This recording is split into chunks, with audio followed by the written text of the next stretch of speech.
Continuando aqui com a série de vídeos sobre este livro, O Antigo Segredo da Flor da Vida, do Drunvalo Melquisedeque. Hoje eu falo um pouquinho sobre o Merkaba e o que aconteceu logo após a queda de Atlantis. Então, quando Atlantis ela foi inundada, ela houve a sua queda, aqueles seres, eles perderam o seu estado de consciência que eles tinham adquirido até aquele momento. Então, dentro de uma espiral de queda de consciência, eles chegaram na terceira dimensão, que é aonde muitos de nós ainda continua até hoje. Neste momento, a Terra ela está passando por todo esse processo de transição, que é o processo de elevar a consciência do espírito Gaia, que é o espírito da Terra, e, consequentemente, muitos seres humanos também estão fazendo essa passagem de consciência, estão elevando as suas consciências. Mas a grande população do planeta ainda está vibrando, vivendo em terceira dimensão. Naquela queda de Atlantis, houve um rompimento dos cromossomos e houve uma perda de alguns códigos de DNA. Isso já é estudado por muitos cientistas e já é comprovado que sim, houve uma alteração, como uma mutação genética na estrutura do nosso DNA. E naquela época, o que aconteceu? Ele diz aqui que foi algo quase que inacreditável, que muitos seres, eles começaram a vir para essa dimensão com o intuito de ajudar esses seres humanos a recuperar o seu estado de consciência através de experimentos. Só que também vieram seres aproveitando a oportunidade, sem licença, eles chegaram aqui e também começaram a fazer experimentos com a raça humana para benefício próprio ou para a escravidão desses seres humanos, ou também como uma forma de alimento energético. E isso também continua até os dias de hoje.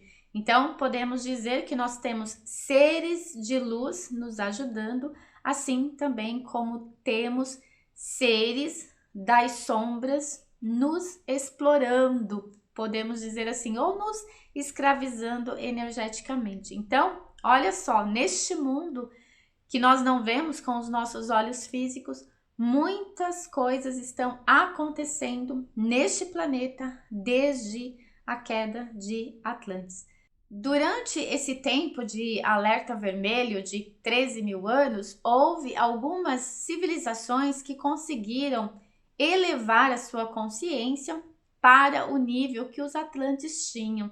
A gente pode citar aqui os antigos egípcios, os incas, os maias, eram civilizações super evoluídas, mas essas civilizações também desapareceu da Terra por algum motivo que parece um pouco obscuro. O entendimento desses motivos pode ser que estava relacionado também a essas raças que estavam trabalhando nesses experimentos, ou simplesmente foi civilizações que, uma vez que alcançou o seu nível de consciência, não fazia mais sentido continuar aqui na terceira dimensão. Em um processo natural de evolução, eles fizeram a sua passagem e estão continuando aí o seu caminho de evolução de alguma forma em algum outro plano. Isso é natural. Mas a maioria de nós continuou aqui nessa roda de Sansara, reencarnando de tempos em tempos, procurando uma forma ou uma saída de libertar a alma, porque é a alma que está presa, é a alma juntamente com o espírito que estão reencarnando de tempo em tempo, tentando encontrar o caminho de volta para casa. É isso que nós estamos fazendo desde a época de Atlantis. Um processo constante, reencarnatório, tentando encontrar o lugar de volta para casa. E agora, com todas essas mudanças que estão acontecendo aqui no planeta Terra, tudo indica que finalmente nós estamos conseguindo sair dessa espiral da queda de consciência que ocorreu lá há 13 mil anos atrás. Olha a importância deste momento, não só para o planeta Terra, mas para todos nós que estamos vivendo aqui. E a gente precisa abrir esse portal mental para entender que é um projeto evolutivo. Nós somos parte de um projeto evolutivo. E nessa condição de humanos vestindo esse corpo, nós não estamos sozinhos. Nós estamos fazendo esse processo evolutivo ajudados por seres, ajudados por consciências, e aí a gente pode chamar de consciências angelicais, mestres, guias, seres de luz que estão realmente nos conduzindo, nos ajudando a nos preparar para essa evolução de consciência. Então, muitas vezes você começa a sentir um desejo de mudar a sua vida, um desejo de fazer algo diferente, você começa já a se incomodar ali naquela realidade que você vive e começa a se questionar que, poxa, existe algo mais, alguma coisa dentro de mim está dizendo que existe algo mais. Isso pode ser um grande sintoma de que você está sendo despertado através do seu eu superior, através do seu anjo da guarda e através de algum desses seres que é parte ali do grupo de pessoas, de seres que estão te ajudando. Então, no mundo invisível, existe uma egrégora nos ajudando. Assim também como neste mundo invisível, existe uma egrégora tentando nos manter aqui como escravos, porque é uma forma de alimentação energética para eles. Por isso é tão importante a gente trabalhar o nosso estado de vibração. Esses seres que se alimentam da energia humana, eles só conseguem essa energia através de uma vibração densa.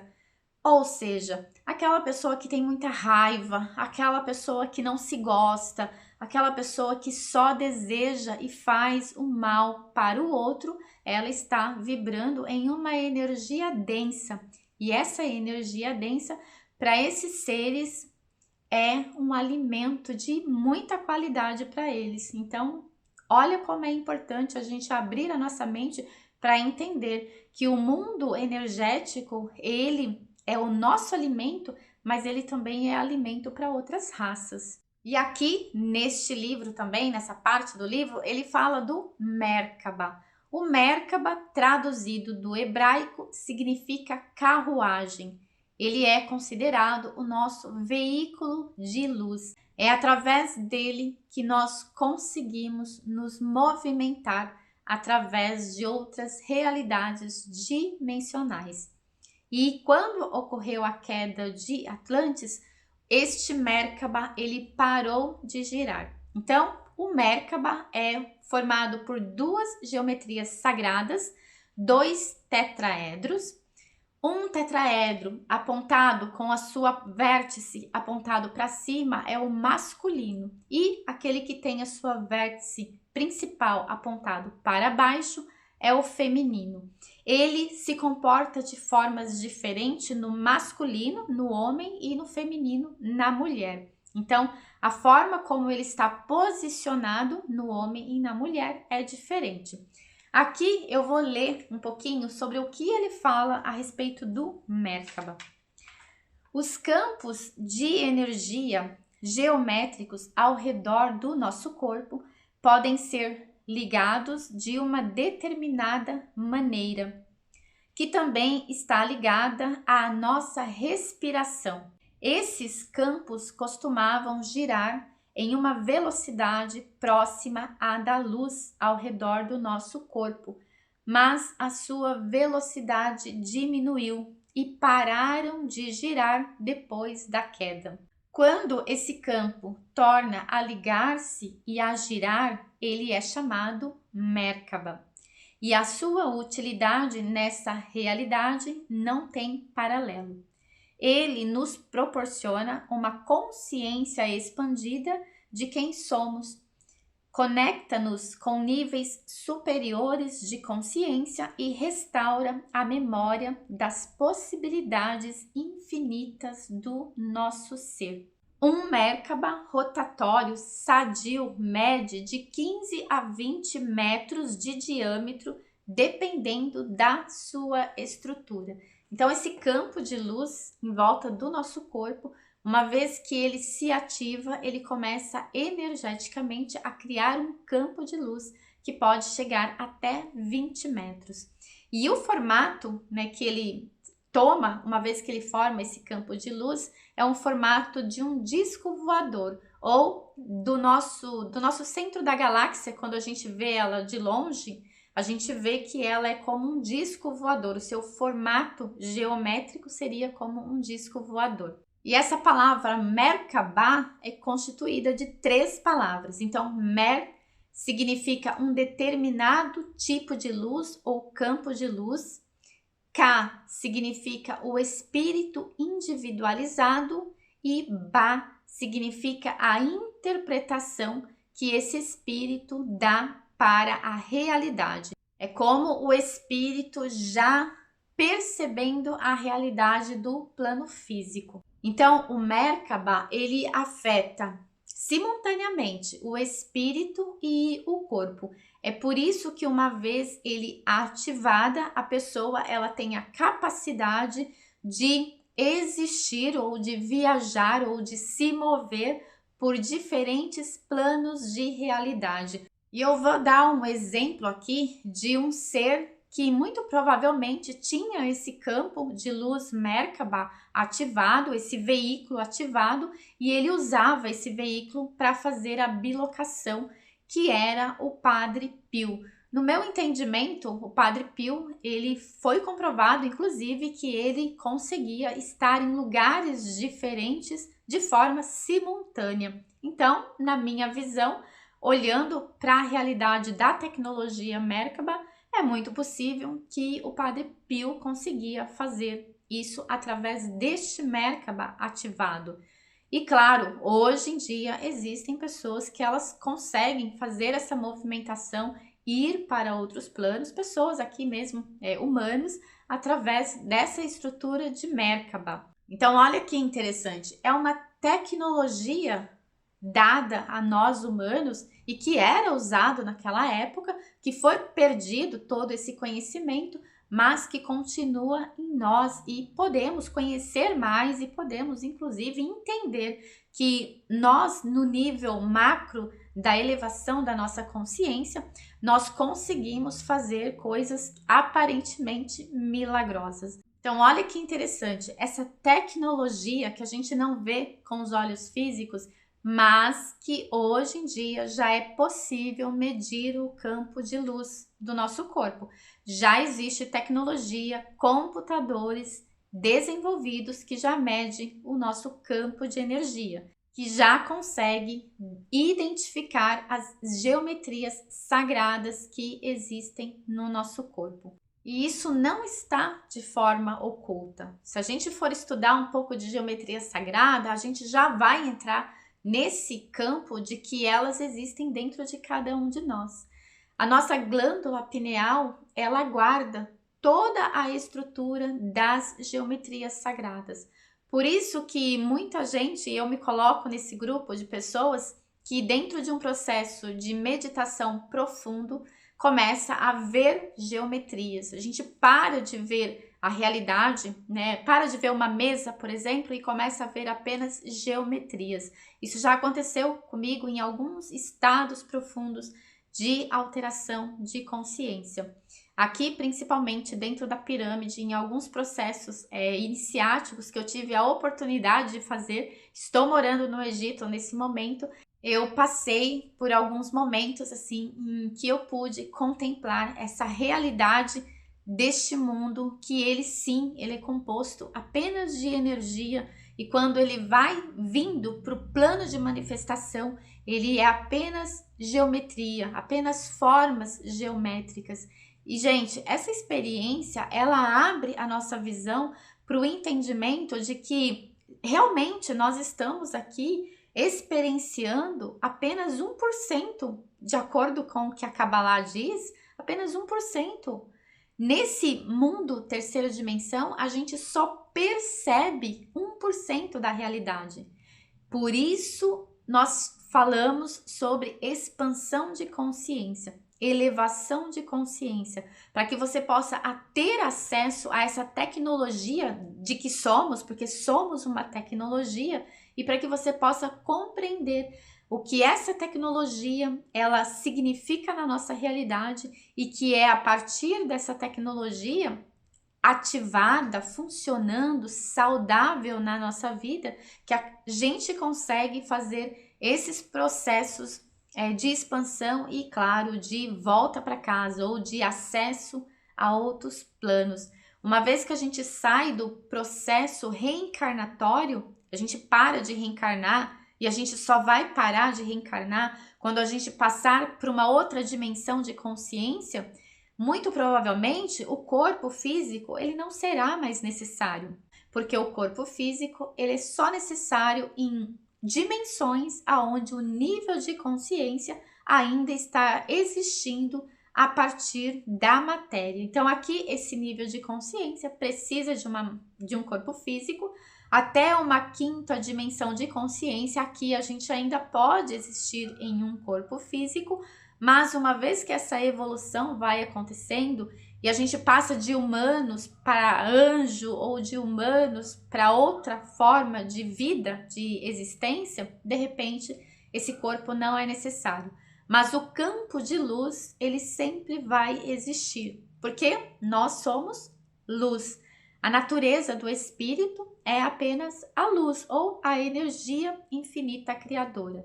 Quando a gente fala, por exemplo, de projeção astral, aonde a consciência ela deixa o corpo e ela vai vivenciar uma experiência, nós já estamos falando de que a consciência em si, ela precisa do corpo para existir nessa dimensão de terceira dimensão.